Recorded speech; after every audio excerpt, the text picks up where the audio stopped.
Alright, welcome to Devil 2, the follow-up to M. Night Shyamalan's hit movie. This time, instead of being in an elevator, we're just in a toy aisle for 2.5 hours. Hint, it was the old lady. Was it really? Man, I haven't seen it yet. I thought I was just in the Twilight Zone, everybody. I had no idea what was going on. You never heard of that movie? It was I've called heard of that Devil movie. with M. Night I've heard of this movie. Shyamalama Ding Dong. I'm doing some Shyamalan wacky inflatable Shyamalan. man. It's Dancing For Devil Steve. 2. Alright guys, well, welcome to It Figures, the Toy and Action Figure Podcast, episode 155, I believe it is. We do an episode countdown now. Yeah, well, you know, whatever. You got to waste time somehow. The number. We've only got about 3 news stories, and then we're going to dive into the fan corner because there's not a lot going on, and meh, you know, it's hot. It is. It's like, very hot. What's the heat index outside? Like 112 or something? 406. I mean, jeez. In a third. Like, what was that movie? Like that old, like 50s movie, 60s movie where like a meteor comes towards You're out of the Earth? everybody's error. No one knows. No one knows, Grandpa. No one's seen the old movies I have. Journey to the Bottom of the Ocean or something? Maybe Anyway. we should step up a few steps. Well, you want to step I closer? just think maybe. Oh, look! What's Should up, we do it? guys? Oh. Do a little shuffle. Do a little shuffle. All right. Those of you listening to the audio version of this, you're missing out. You're missing out. All right. First up, coming out of JapanWorld.it, which is apparently an Italian site about Japanese toys. Love it. We got Transformers Prime Arms Master Optimus Prime. Apparently some Japanese magazine published the Takara Tomy AM21 Arms Master Optimus Prime. Whew. And it's basically... Expensive, right? yeah, well, probably. But it's basically another Optimus Prime based off the cab version seen in the Transformers Prime cartoon. But he's got some additional like modification piece that's like a big sword that becomes kind of like a shield, which kind of turns into like the Matrix of leadership that you can attach to his chest. I mean, it's kind of this weird, funky looking thing. It's another Optimus Prime. Have you seen this cartoon? People, yeah, I like it. It's all right. Wait, okay. After seeing the movies, that cartoon is fantastic. That cartoon is amazing after seeing the movies. I could not make it past 5 minutes of the first episode. I just hate the animation style. The animation is so awful. Yeah, but I don't like 3D. Well, yeah. I don't like that. But, I mean... That's the hard part about it. It's similar to Voltron in a way, where it's like the first... Except Voltron is good. Well, yeah, but the first couple episodes, are you're just kind of like, and then it starts to get into a rhythm and emotion, and then you're like, all right, here we go.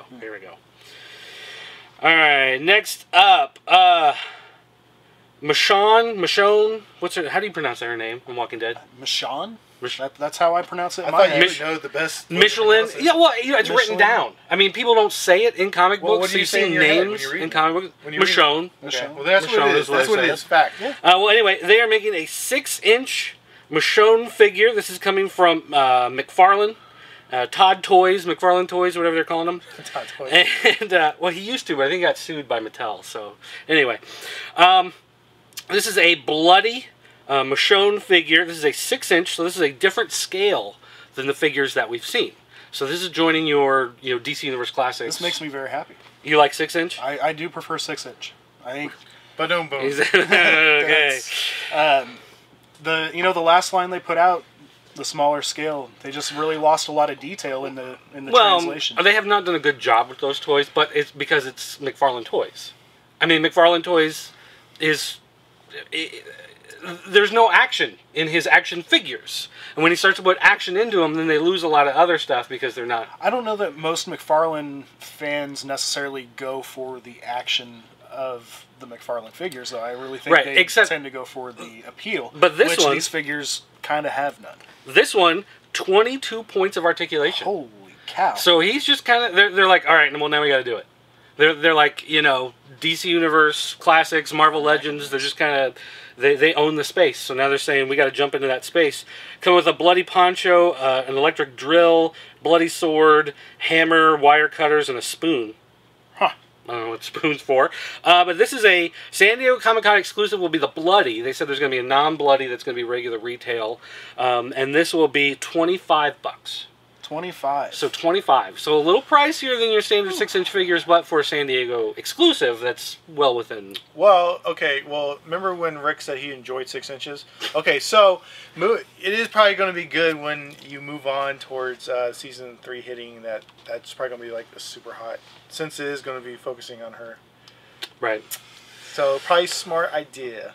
Perfect timing. Especially if it does kick off an extensive 6-inch line. Yeah, if they do a big 6-inch, well, especially if it's that detail and they all are articulated with 20 plus points of articulation. You like the big 6-inchers, don't you? With all that detail. That's what I remember that he said he enjoyed it. Woo! I thought that point was maybe getting lost somewhere. Let's just make sure we hammer that home. Is this now TVMA rated? Yeah, this is going to the adult section of iTunes.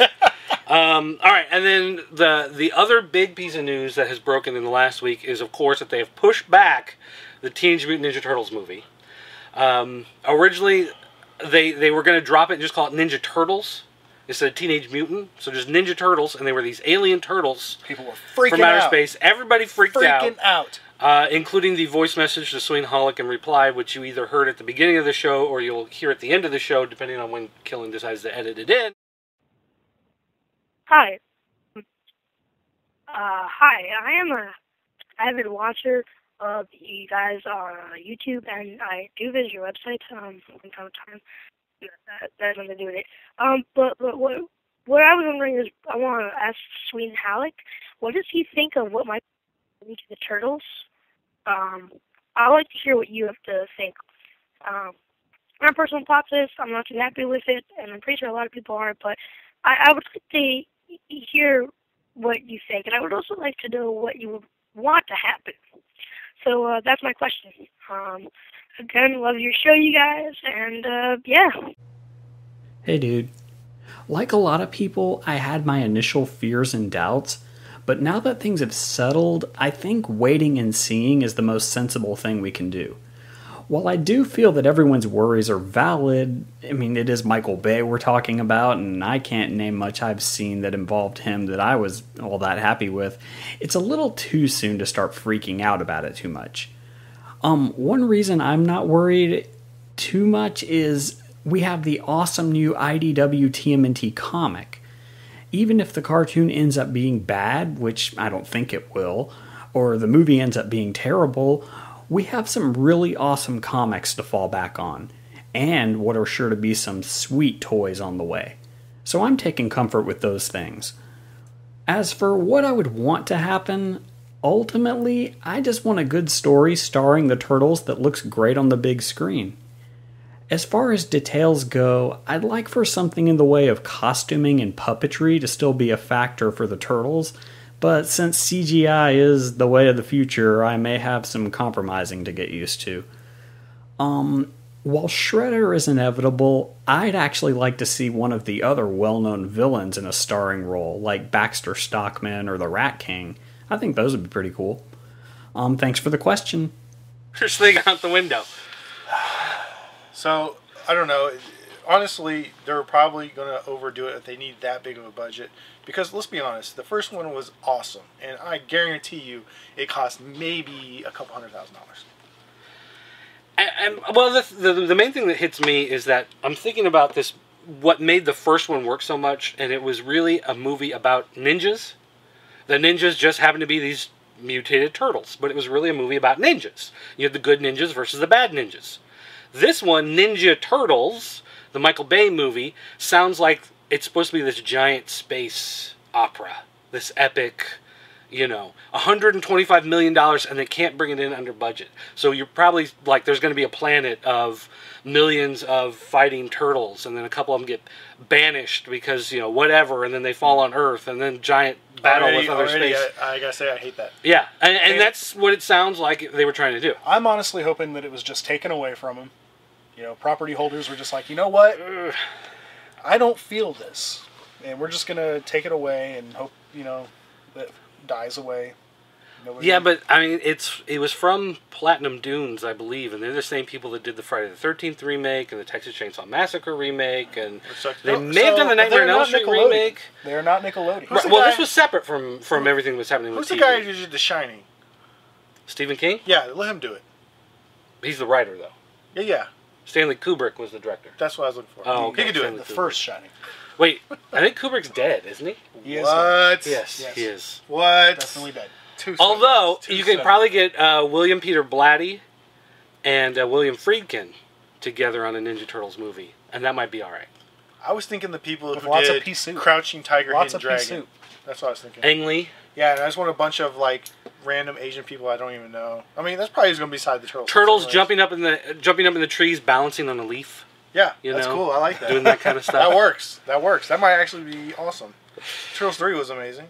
You know, actually, I like Turtles 3 more than 2, and I'm like the What? I'm like the third guy. Okay. I'm like the third. I like Turtles 3, but in no way will I ever admit to liking it more than Turtles 2. There was something about 2 that, to me, it was too cartoony, and 3 ratcheted it back a bit. I mean, granted, they travel back in time to feudal Japan, but Which happens in the original comic. Okay, Right. We could say all 3 movies have a different direction, and the first one was the middle, the median. 2 did go a little cartoony, and 3 went a little too serious, and it was never caught the number 1 like median. right. So, and it looks like number 4 is going to go someplace I don't even know where. Well, Not this counting would the technically cartoons. This Not would counting the technically be cartoons. number 5. I don't count the because cartoons. TMNT was technically I the don't fourth count those. canonical I don't Ninja count those. Turtles. What about Next Mutation? Where does that fall in? Garbage. With Venus de Milo. Under Peter Laird's nasty foot. I don't know. You know what? This may be Eastman's joke back at Peter Laird. Like, remember what you did with Next Mutation? Ha ha ha! Take one of those, buddy. Maybe what he's doing. All right. Time for the fan corner. Like I said, we're not doing a super long show because it's Look, don't explain. retarded hot. So, first up, Clone Yoshi says, "Hey guys, would you like to see a Batman versus Predator movie based on the comic books? That's old school. Not based on the comic books, but I'm okay with the premise. There was that short movie somebody did a couple years ago. What was it? Dead End? I think they called it. It was like a 5-minute online movie. It was Nobody Batman knows. and Joker fighting on the rooftop, whatever, and then right at the end, a Predator shows up, and then I think there's like an alien up in the sky, whatever. Like that, when they did that, you're like, oh, that might actually work. That'd be kind of cool. But the actual comics that they did based off Batman and Predator, I don't think were that great. And so making that into a movie would be about as good as Alien Resurrection. I think we should just let Predator go. That property's done. They've kind of overdone it the last few years. It's haven't gone a they? little too much, too far. They need to do. Predator. Oh, Predator. Okay. Yes. Yeah, Alien. I dude, agree. Prometheus. Okay. Next up, Orgo says, Killen, I hear if you pre-order Lego Batman 2, you get an exclusive Lego Lex Luthor. Lies. I thought you might want to know if you didn't already. I don't know that. I'm not going to pre-order it, but I do need that. So. Would you pre-order it to get the Lex Luthor to sell the game here in the store? No, because then I would lose. It's probably cheaper just to go on eBay and buy one, or beg somebody to send me one. So please send me one, somebody. Let's see.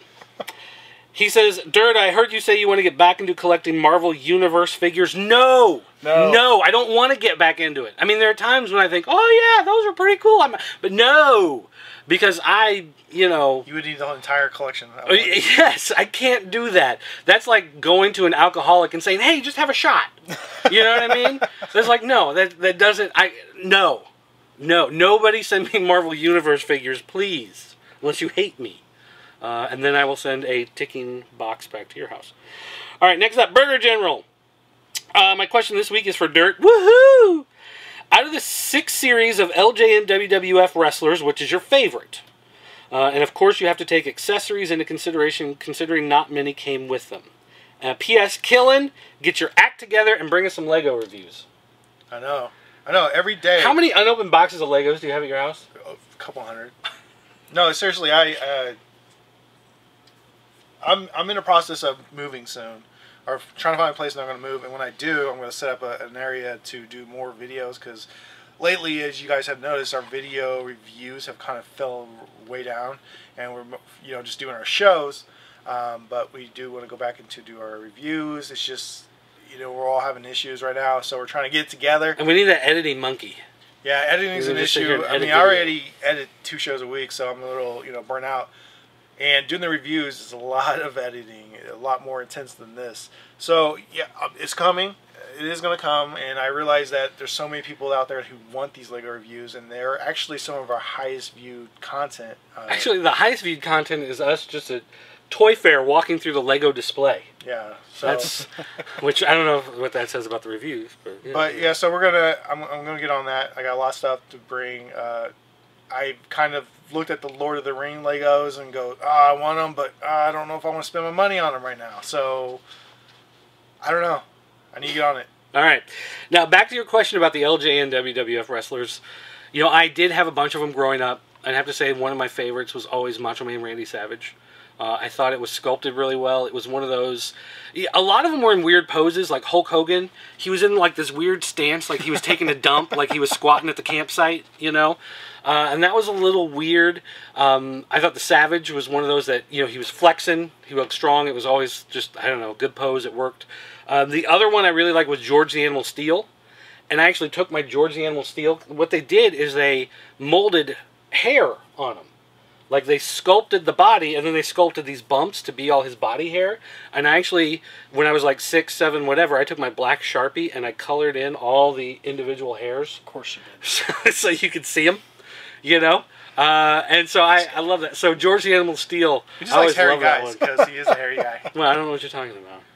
Never grown a hair in my body. Ghost Wolf 765 says, hey everyone, this question is for Killen. If you had the power to turn anything in the world into a Lego set, what would you choose? It could be an entire city. It could be a certain monument like Stonehenge or the Colosseum in Rome. Thank you all for keeping the show going. I would turn McDonald's into Legos. That way I could enjoy two things at once. Feeding my fat face and playing Legos. There you go. Two things that cost me way too much money and probably bad for me. If you could build your own Lego McDonald's that would serve real food. Genius! Alright. Justice Fan 123 says, hey gang, I was wondering why you often refer to the Masters of the Universe Classics line as having 1 to 2 people left interested in it. Based on the day of sales and based on Mattel's official announcements of Masters of the Universe Classics selling out and selling well, is far outselling DC and the Ghostbusters lines. Not to mention all the new figures and often the reissues sell out within 24 hours of their release on MightyCollector.com. So why the continued reference to Masters of the Universe Classics having almost no fan interest? I'm going to yield this one. Being a Masters of the Universe fan and feeling that Masters of the Universe support is starting to wane on the show, that is definitely by a purchaser to purchaser opinion. Definitely. Okay, purchaser to well, purchaser no, opinion. I think the bigger issue here is that there's this. I don't know what the exact term is for it. Some people call it sarcasm. Some people call it mouth farts. It's one of those things where Transformers suck. a lot of Deal with it. a lot of the people, almost everybody on our message boards in one capacity or another buys Masters of the Universe Classics. Whenever there's an announcement of Masters of the Universe Classics, it's one of the first things that gets posted and replied upon. So it's just kind of one of those things where, Masters of the Universe Classics, do you think people like that? No, yeah, 1, 2. I don't know. Yeah. Well, it's kind of like the police. Everybody hates them, but you sure will call them if you have a problem. You know what I mean? And then there's all the hate on Digital River, all the hate on Scott Like, come on. Netflix, Don't even do it. and his self-made figure, you know, whatever, all that kind of stuff. So, I mean, we take digs at it all the time because we can, and it's fun. And there are some people that get really, really mad, like really super crazy pissed off, and that makes it all the more fun. That makes it like 10 times more personally, fun. I'm done with Masters only because, and I'll say this, too many issues, too many problems, and too much product. I'm overwhelmed with how much. I mean, as you guys know, if you got your shipments this month, you know, the cost was insane. You know, my bill was over $100 and some this month, and I'm like, for what? You know, and I used to grade all the figures and have multiple copies. I'm done. My subscription runs out, and I'm out. It was a lot nicer when it was one figure a month. And I'll just pick, And you there know, was the no figures other I want question. from this One point on. figure. And all the sales, the constant sales of the items, and me paying full face, that kind of really put a sour taste in my mouth. The Mad Matty Mondays. Yeah, had these figures kept some kind of value, and I'm like, yeah, I'm happy with this purchase because they're worth X amount of dollars, and not that I'm ever going to sell them, but I like to just feel comfortable knowing that I made a good purchase decision in a product that's raising in value versus buying something that people are just giving away somewhere else, and I'm like, why did I spend the money now? I could have just got them cheaper. That makes me feel like I've got an inferior product. Not necessarily that it just has that feeling to it. And that's why I'm done. And also, a lot of times when we go to like C2E2 or Wizard World Chicago, there's one or two people that will have a booth, and they'll have all the Masters of the Universe classics, and they just switch around the price tags. So you go by at 2 o'clock in the afternoon, and suddenly Hero is $20. Right. And you're like, what? Really? Like 20? Like, all right, I'll buy one. Why not? Because they want to make money off of them because selling them as a collector's item just really hasn't taken off like you were expecting when you were doing all that. The first year was great. I mean, you could buy the items, you could actually sell them and make some money, or if you bought the items you felt secure in your purchase because the prices just kept going up and they're hard to obtain. That's just not the case anymore. But you're a lot happier, Rick, because you actually collect the figures to have the figures. Right. You're more of a fan of the line, whereas he's more of a fan of the collectability. Right. So, no, and I'm a fan of the line. It's just like, if I would have came into it now and decided I want to get into this line now, I'd be totally happy. But as somebody who actually put my money down and expected that I was buying the best deal by giving you my money up front and securing the purchase, I just feel like Mattel let me down by constantly flooding the market and reissuing things and then throwing constant sales. That to me just showed that they didn't really care about my money, and had I known that, you might have bought one or two instead of buying they 3 might not or have known 5 they were going to do that either, but after a couple of years, and it's becoming a continuing trend. It hasn't stopped, and it's the same exact thing. Yeah. So now, I really don't think that it makes any sense for me to do a subscription. I'll still buy the figures, but I'm only going to buy them when I see them on sale. Right. And just because the line slows down doesn't mean that it's coming to an end either. It may just mean that they're realizing we might need to change things up and go back to how things were before. And there have been a lot of... Digital River, obviously, creating problems for a lot of people. There's the speculation next year.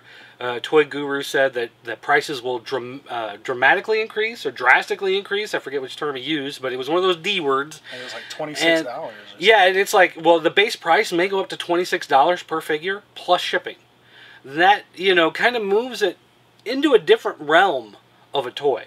And, it's just kind of one of those things where... you lose a lot of fun. But, us saying that there's 1 or 2 fans left is just straight up sarcasm talking out of our butt. Just because people like Rick will be like, and then we're like, yes. Keep it in check. All right.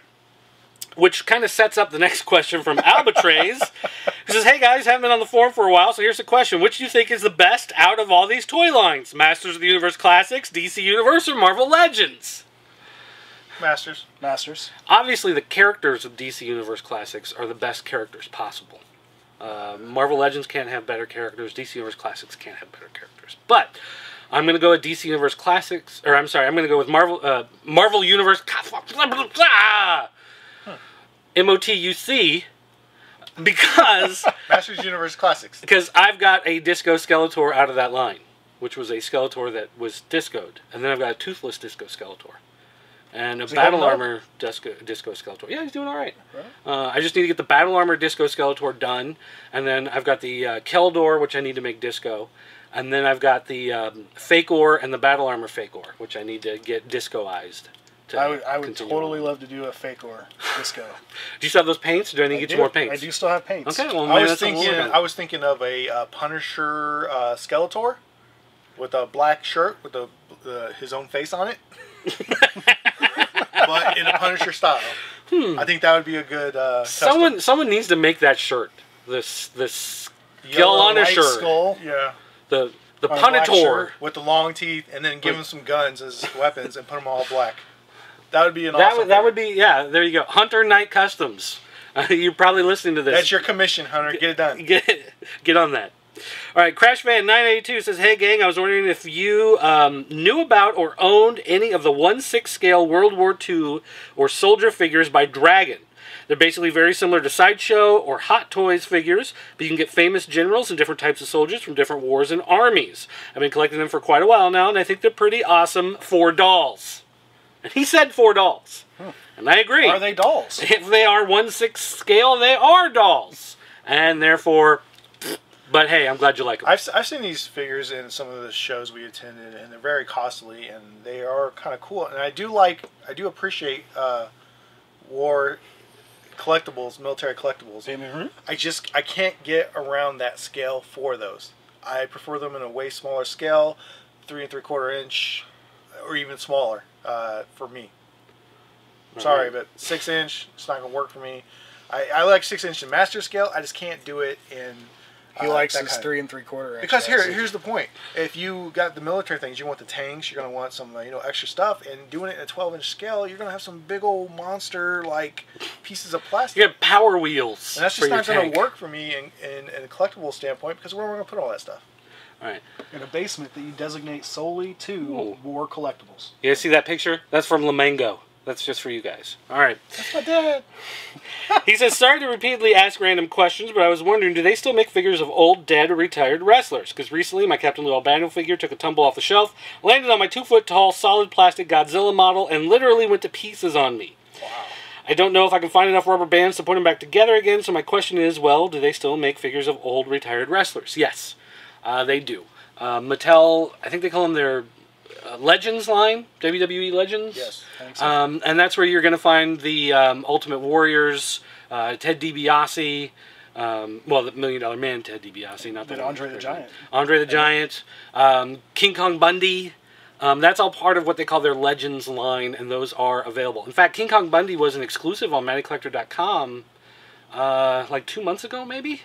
And they've actually been doing older figures like the Rockers, random people from the past. Now, it's all WWE, or guys that have been through the WWE, so you're not going to find like Magnum TA or Nikita Koloff or anybody like that. But, they are out there. They still make them from time to time, and you can search them out and find them.